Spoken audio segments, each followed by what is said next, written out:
Calon Sarjana. Channel yang sangat fenomenal karena merupakan channel top list paling pamor di Indonesia. Tapi bagaimana bisa channel Calon Sarjana yang sempat dijuluki sebagai channel dengan subscriber terbanyak nomor 3 di Indonesia pada tahun 2018 harus kehilangan semua titlenya? Makanya kali ini gue bakal bedah channel Calon Sarjana.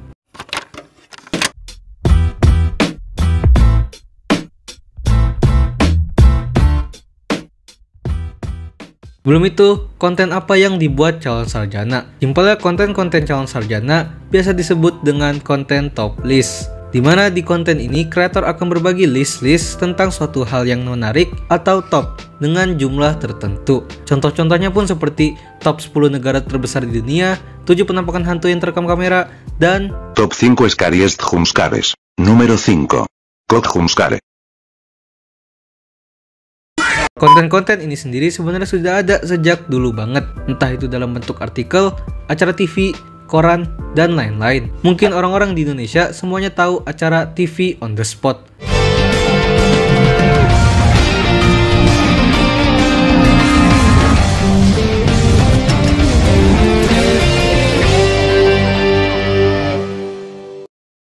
Dimana acara itulah yang menurut gue membuat tema video top list menjadi populer. Lalu bagaimana dengan channel Calon Sarjana? Calon Sarjana sendiri sudah mulai aktif membuat channel YouTube sejak tahun 2016 dan video pertamanya pun cukup simple. Banyak kebiasaan suatu kecil yang terbawa sampai dewasa. Semisalnya takut sama kecoa. Gak ada orang yang takut waktu mereka sudah dewasa. Mungkin hampir semuanya takut karena pernah terjadi hal yang gak mengenakan sewaktu kecil. Sama halnya dengan orang yang tidur tapi lampunya nyala. Mungkin di masa lalunya dia trauma sama gelap-gelapan. Ya, sebagian besar sih kayaknya gara-gara kebanyakan nonton film horor. Makanya jadi pada takut gelap. Setelah itu pun calon sarjana banyak mengupload video-video top list, entah itu bergenre edukasi ataupun top list yang bergenre hiburan. Dan ternyata kontennya laku. Bahkan calon sarjana mengalami pertumbuhan subscriber yang sangat cepat. Lalu kenapa calon sarjana bisa populer? Seperti yang tadi gue bilang, kalau channel Calon Sarjana ini mengambil niche konten top list, yang mana konten top list ini pasarnya gede banget di Indonesia, karena orang-orang Indonesia sendiri memang sudah familiar dengan tipikal konten seperti ini. Dan menurut gue, channel Calon Sarjana lah yang dapat mengeksekusi niche konten top list ini dengan rapih banget.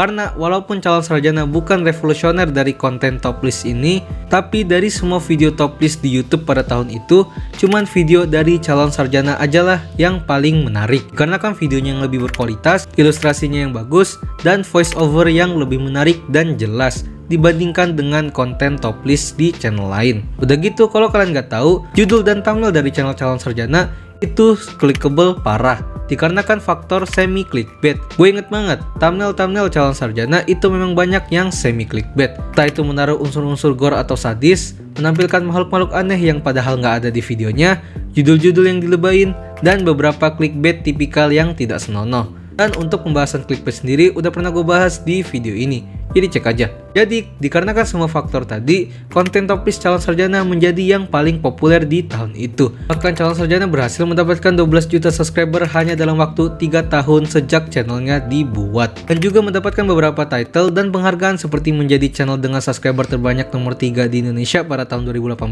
dan pernah menjadi nominasi Panasonic Global Awards tahun 2019. Tapi semua itu berubah sejak tahun 2020. Di mana menurut data di Social Blade, Calon Sarjana mengalami penurunan drastis seperti ini.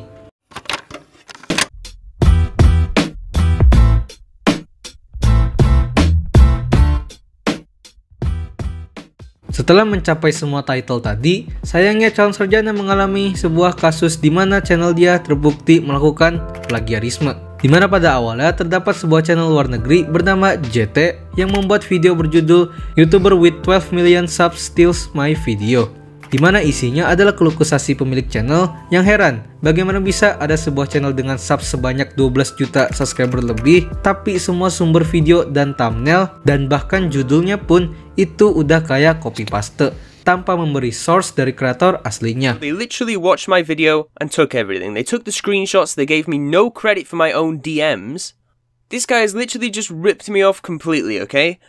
Now this channel had the audacity to steal my thumbnail, put an emoji on it, and then put their watermark on it.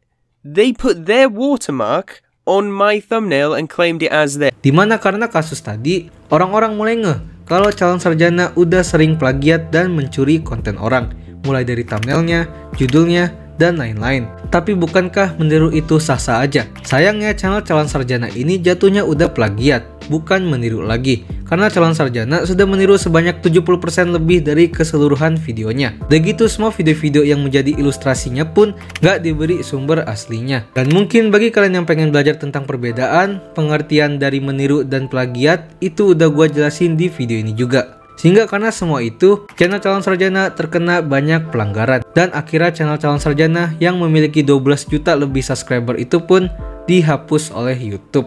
Lalu apakah semuanya sudah berakhir? Ternyata pada Februari 2020, calon sarjana mulai aktif lagi di channel yang baru dan menyatakan bahwa mereka akan membuat konten yang lebih original. Dan walaupun sempat terkena kasus plagiat, video-video dari channel calon sarjana masih lumayan banyak disukai orang. Sehingga pada awal debut di channel barunya calon sarjana ini bisa mempertahankan audiensnya, walaupun memang nggak sebanyak dulu. Jumlah subscriber dan performanya pun belum bisa mengalahkan channel pertama, dimana channel barunya sampai sekarang masih menyentuh di angka 6 jutaan subscriber dan mungkin akan terus bertambah ke depannya. Channel barunya pun masih aktif mengupload video hingga sekarang. So, apakah kalian sekarang masih nonton calon sarjana?